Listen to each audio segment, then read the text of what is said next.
Hey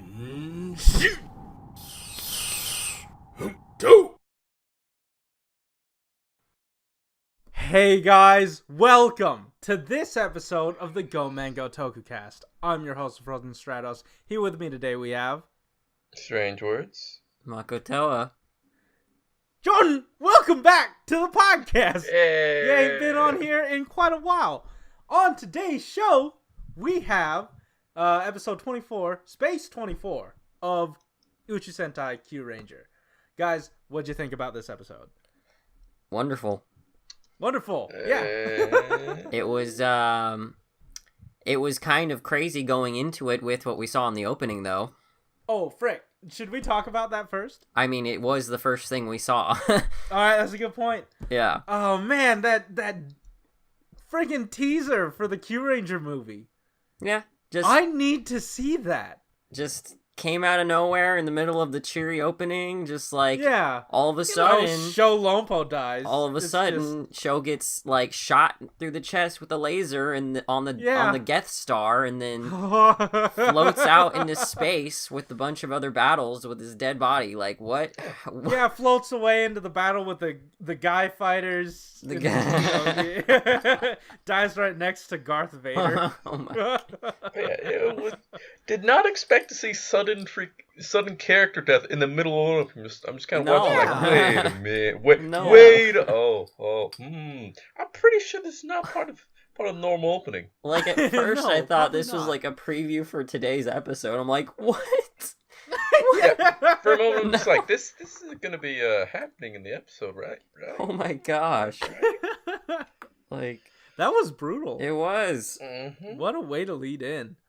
I'm still pissed that Pink is not in that final lineup, though, of all the Kyurangers walking away with their helmets off.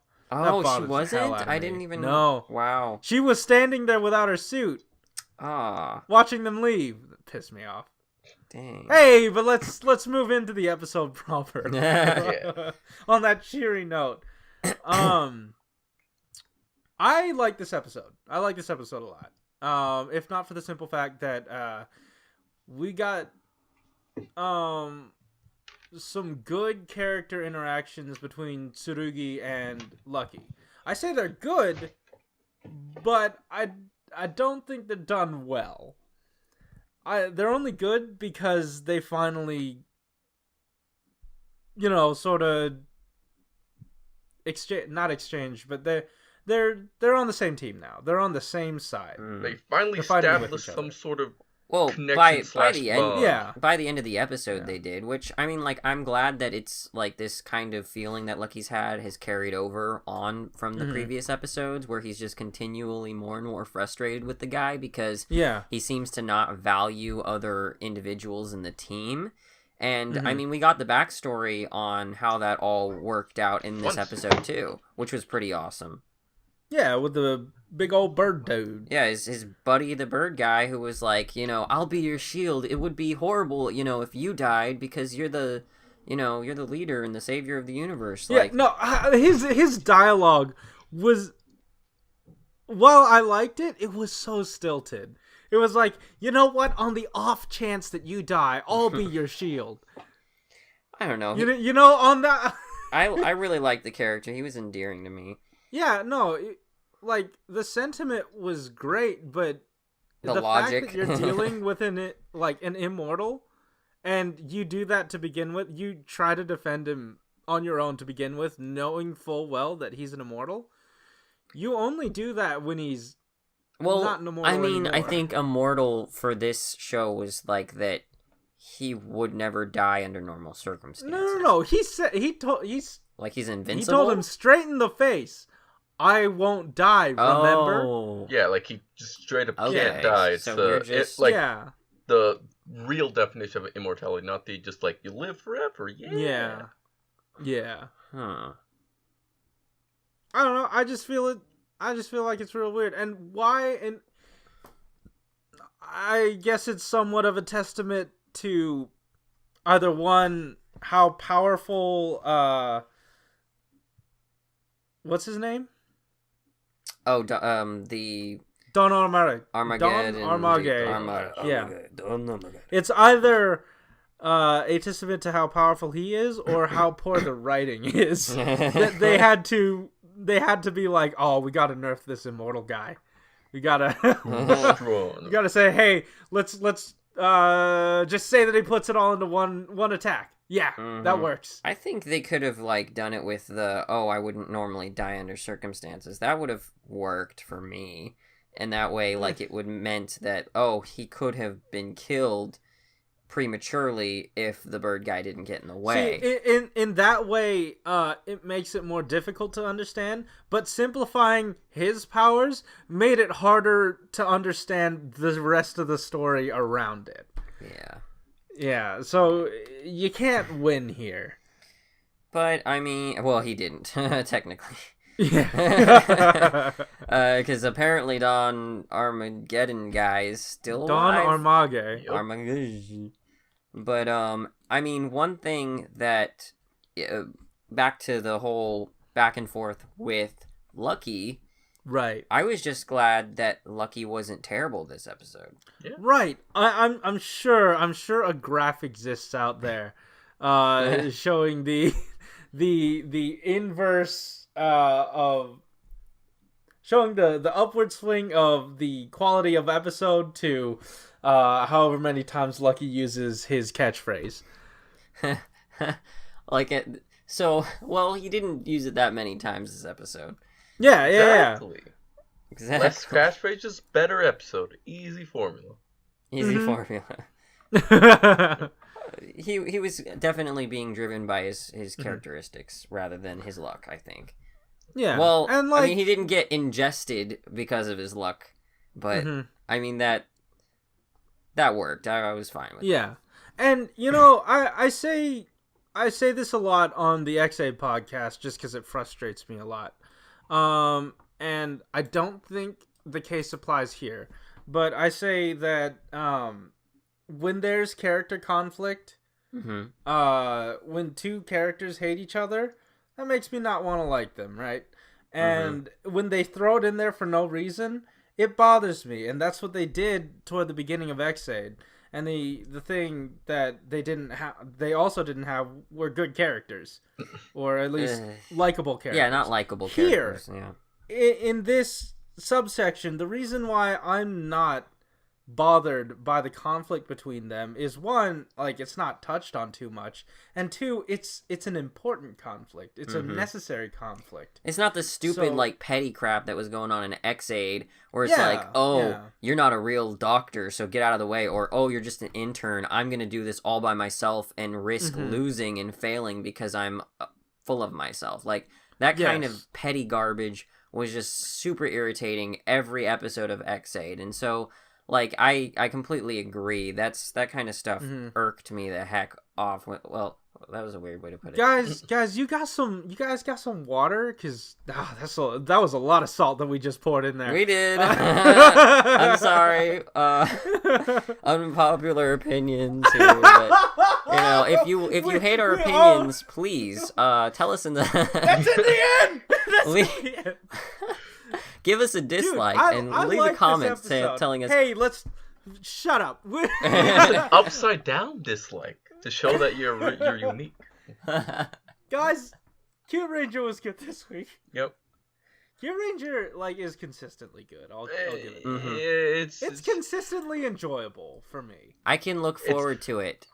Yeah. It's consistently all right with good and bad moments.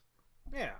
Okay, that's for you. That's for me. But that's because I don't enjoy it as much as you guys. I will agree to disagree. This is not necessarily your genre. Yeah. But this is right up my alley, and I think this episode was another nice installment. And we did get to see Raptor and Spada go off and look for a time machine. Okay. No, it's a Chutama. That allows you to travel through time. It's a But they were standing near a stick. It was what? They were standing near a stick. And like a timey shaped stick. I don't know. I feel like that has something to do with it. It's a Shangang Wu. No. Say what? No, it's references, and we're gonna continue on. Great. Great. Let's not draw any more attention to it. Okay. But yeah, like I don't know. Like at first, like you were saying earlier when we were talking about it before the podcast, wasn't sure how I felt about the whole time travel thing because we don't like. I'm not a fan of that if it means that they're gonna try and change the past. Right. But well, the thing that saved it for me was when Tsurugi says, I want to see what happened. Yeah. He didn't say I want to change what happened. I want to see what happened. Yeah. And hopefully, either, like Jordan was saying earlier, they get a window or they travel back and do nothing. Mm-hmm. They travel back and change absolutely nothing. I hope the ability of the Kyutama is just to, like, witness what happened, and you can't, like, exactly... It's like a hologram or something. You can't, like, change it. Alternatively, if it actually is time travel, you can change the past. That might have been the way Don Armage didn't die. Yeah. Huh. He could have just been like, I'm just gonna yoink this. Oh, what if he jumped into the future, grabbed the time machine one, and then just... I don't know. I have no idea. Yeah, I hope it doesn't get that convoluted. Yeah, really please don't. Please don't. Paradoxes, let's go. No. So, that happened. I also think we should kind of mention about what kind of the bulk of the episode was with the other cast, the rest of the team. They were... That wasn't the bulk of the episode. I mean, yeah. What it was is that they got sucked in. They did. And they got their power drained. They were the damsels in distress this episode. My favorite... Done and done. My favorite... No, because there was one very significant part. That moment when Tenban Gold was like, oh no! Tenban Gold. You're thinking of Tengan. Mega Uru. Yeah, I know, sorry. Tengan. Mega Uru. Tenban... Oh my gosh, I can't do it now. Can't we just say balance? Balance. Yeah, please. Yeah. Like, they're all having their, like, blood drained or something like that. And then Champ's like, actually, we're robots, so it doesn't affect us. Fine, remember? Oh, yeah! And Let me then do a jig! Everyone else is, like, suffering on the ground, like, in agony. And then he starts doing a jig. Like, oh my gosh. And then we just cut back. Yeah. Oh, we cut back to the stomach later, and he's getting his energy drain. It's like, me. Yeah. By the way, this was the debut of a new Zord form, and I am not too pleased. Yeah. Let's pretend it doesn't exist and not buy any. I'm a little upset. Only for the simple fact that it doesn't include all the mechs. Sure, it includes all the cockpits, but actually it includes the Kyutama, which are different than the cockpits, because all their Kyutama flew up and lodged themselves in there. Completely didn't get how from far away in a different, like, area of space and galaxy, the Kyutamas from Raptor and Sparta somehow went along. Why do you keep calling him Sparta? I'm expecting him to kick someone out of the hole. Sorry, Sparta. But... Oh, well, I mean, like, remember when Purple got his powers? Yeah. What is it? Orange and Black's Kyutama flew over there. And they were at a completely different location. We can just hand wave that because they're magical, basically. Yeah. Space magical. There you go. Yeah, I mean it's like the Force. It's space magic. Yeah, don't worry about it. Yeah, man. Sure. I gotta harsh my marshmallow. With your science. Don't bring physics into it unless you shoehorn it into your show, like friggin' Kamen Rider Build. Okay. Anyways. Kamen Rider Build. Go watch our review of the trailer, by the way. Oh, First yeah. Reactions. Good Hashtag stuff. shameless plug. Hey, hashtag shameless plug section. Yeah, let's go. I think that just about does it, guys. Are you good? Yeah. Said all you need to say? Yeah. All right, cool. If you like this episode, definitely hit that like button. If you want to tell us what you thought about the episode, go into the comments down below and do just that. Subscribe if you want to hear more from us each week. Definitely check out our latest X8 review and give us one of them dislikes. Oh, yes. We need you. We need you to listen to our unpopular opinions and hate watch us. Please. That's what we need. Go into the links in the description down below because we got all the links to our social medias for the Go Mango podcast and our individuals, except for Jordan, because he's a poop. There is a Discord chat down there too. So join us. Let's talk about Tokusatsu. Anyways, guys, that just about does it. See ya. Yeah. Bye.